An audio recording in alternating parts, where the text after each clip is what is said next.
I want to bring in MS Now's David Noriega, MS Now legal analyst, and former U.S. Attorney Barbara McQuade, and presidential historian Jeffrey Engel, along with chief Washington correspondent for Midas Touch, Scott MacFarlane. Scott, you just heard a January 6th rioter say he's looking to get $30 million. That's taxpayer money.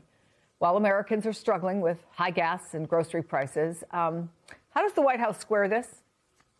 He's not the only January 6th defendant, Chris, who's seeking millions of dollars. A whole bunch of them are publicly pronouncing it. And that is the last thing this very fragile slush fund needs, is people who are accused of seditious conspiracy or being part of the January 6th attack publicly saying they want their money. They want our taxpayer money.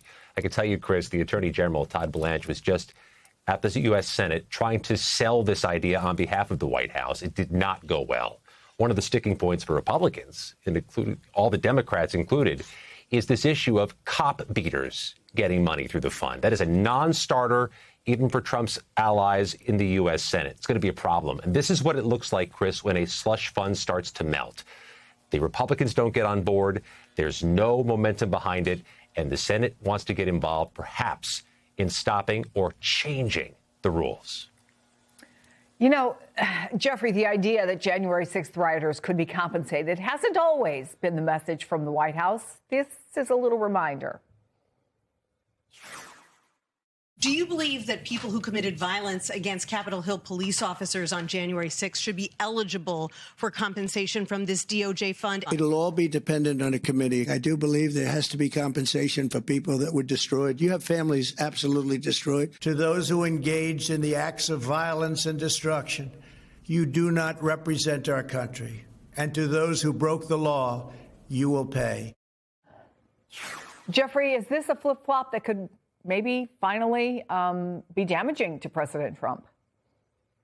You know, I think it actually very much could be, because I, as a historian, always try to think of my historical analogies. And I actually found myself thinking about President Grant, U.S. Grant after the Civil War, who, frankly, his entire reputation was sullied for more than a century by the scandals and by the insider trading and by the insider doings that his administration engaged in. The fact that his allies were able to essentially profit off his being president of the United States overshadowed some really impressive accomplishments historians now think about civil rights, about the way he dealt with Reconstruction, et cetera. The point being that there is that every now and then that one black mark on a presidential administration that really colors everything else that happens. And this is the kind of thing that I think would show up as a black mark for the Trump administration going forward. Scott, very colorfully, you said this fund is as popular with Republicans as poison ivy and a dinner plate with vegetables. But Democrats are looking to, as you put it, melt the fund. What's going on right now? 4 different proposals in the course of 10 minutes, Chris, to stop this fund from Democrats. Some of them would tax any recipient 100% on the money, which means all the money gets removed. Others would use the appropriations process to limit who could get money out of this fund, precluding cop beaters, January 6 rioters. There are lawsuits that are being mustered. But here's the thing, and perhaps this is the most telling part of the story this week. I got a list of 0 Republicans who say they're keen on this bill. Nobody has declaratively stated any support. And those who have kind of worked around the edges, Chris, those who've said, hey, Biden weaponization victims deserve money, they're getting it wrong, because the January 6 prosecutions famously were launched not by President Biden, but in the first term of President Trump. And Barbara, Officer Daniel Hodges, who defended the Capitol on January 6th, has filed a civil lawsuit against the Trump administration. He says giving these people money could be dangerous for him. Take a listen. You know, people have sent me pictures of a diagram of committing suicide with my face pasted on top of the head in the diagram. You know, snuff films. People telling me that my time is up and a pale horse is coming for me, which is a reference to death from the 4 horsemen in the Bible. It just things that really make me feel like these people probably should not be given millions of dollars to enact their revenge fantasy. How strong is a lawsuit like his, Barbara? You know, I think it may be questionable whether someone like Mr. Hodges has standing. That is, you have to show that there is an actual injury that is that occurs here. His may be too speculative, but there are solutions to this. One is someone could apply for relief from the fund. If they are denied, then that person would have standing. Maybe a Hunter Biden, maybe a Jim Comey, who would allege that they were the victims of weaponization. But it seems to me the better fix here is for Congress. They can simply do some of the things that Scott talked about, including passing legislation that simply blocks this. They control the power of the purse. What this fund does is take what is already allocated in the judgment fund, which is presumed to be doled out in accordance with the Justice Department's constitutional obligation to take care that the laws be faithfully executed. And if they don't like the way the judgment fund is being administered, they could earmark certain funds for certain things and exclude these kinds of claims altogether. David, the vice president suggested 2020 election denier Tina Peters could be eligible for compensation, as I mentioned. Colorado's Democratic Governor Jared Polis just commuted her sentence, and he's facing a lot of criticism for it. I know you just talked to him. What did he tell you?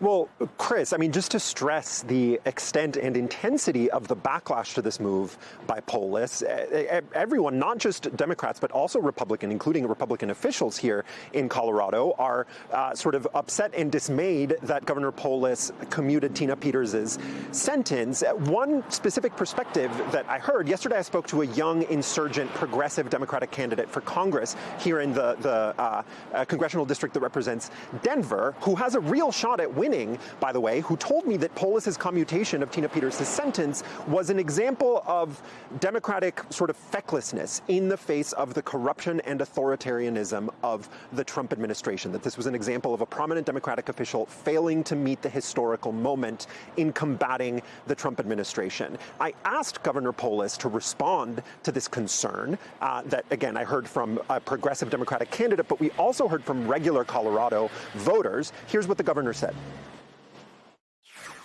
Well, I don't think anybody can, hold a candle to my work to take on the Trump administration. I think it's very important that we consider that the shoe might be on the other foot. And we don't want sentencing to be enhanced because if Tina Peters was a Democrat, if she espoused liberal beliefs. I think it's very important that we protect people in this moment in time and in every moment in time as we fight against the overreaches of the Trump administration.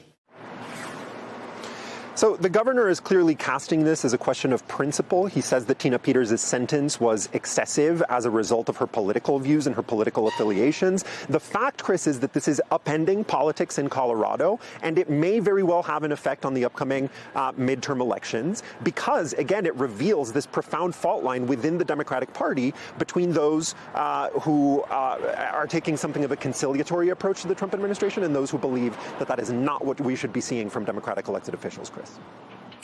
So, Jeffrey, there's another part to this story. Democratic Congressman Dan Goldman told my colleague Jen Psaki he believes this fund is an active attempt by the president to rewrite history about what happened on January 6th. Here's what he said. He pardons them. Then he calls them martyrs. Then now he's creating a slush fund to give them money. Sergeant Gonell, as an example, isn't even getting disability, and he was beaten so bad that he cannot work now for the Capitol Police. So you have these guys who actually are victims of a crime, and that Donald Trump is so intentionally whitewashing and brainwashing people into believing him when we saw the opposite. So, again, Trump already pardoned rioters. So what's the long-term effect of a president who's now considering paying them for what they did? And how will that be judged by history? You know, I think there's really two effects. The first is to remember that this is frankly sort of authoritarian playbook 101, that you recreate the past in order to create the kind of present that you wish existed. And if you can do that enough, you can convince people that your present is actually real. This was something that was certainly done throughout the Soviet era. This was something the Bolsheviks were very good at. This is something that the Nazis, frankly, were very good at. It's very, very axiomatic for fascist regimes to decide to recreate the past, to give themselves license to go forward. But the second thing I think that's really crucial here is that we are facing a moment in American history where people are genuinely concerned about the environment of their day-to-day lives. You know, the housing costs and life cost of living has gone dramatically up in large measure because of the policies of the Trump administration.